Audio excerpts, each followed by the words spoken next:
Bueno, txertaketa ikastea ez da arren zaila, baina txertaketan ikasi behar duenak edo egin behar duenak jakin behar du labana manejatzen.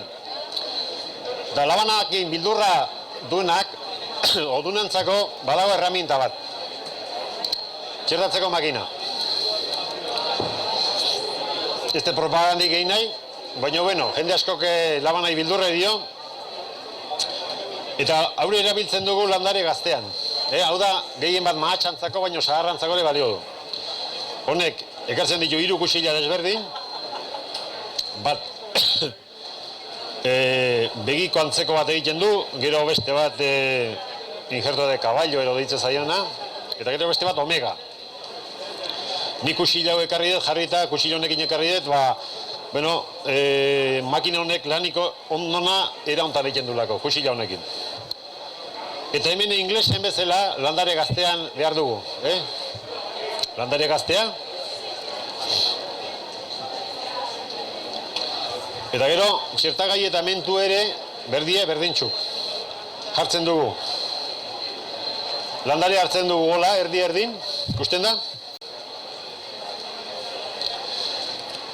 Estutzen dugu.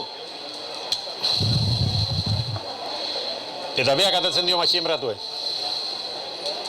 Bai? Ordu nintzagun kontu hau dela txertagaia, bilatzen dugu mentue neurri berdintxukue,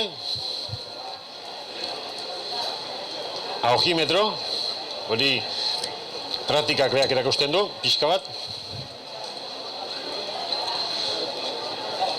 Prepatu dugu mentue, 2-3 begi. Eta hor, ajustatzea besteik ez da. Ikusten da? Orduan, bukaera berdina du, inglesak bezalaxe.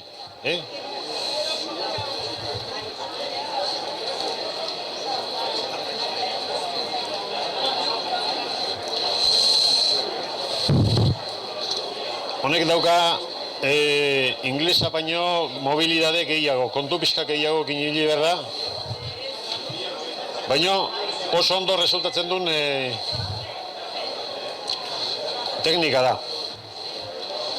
Orduan bukaera berdine, plastikoak inerida guzti tapatzen dugu, eta gero zehaztuko dut.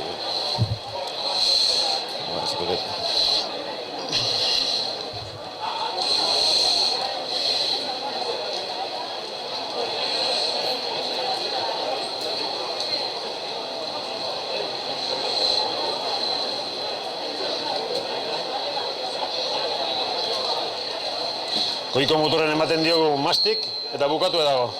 Eta orduan segimendue berdin-berdine, lenguana. Hori errepikatu berrik ez dago.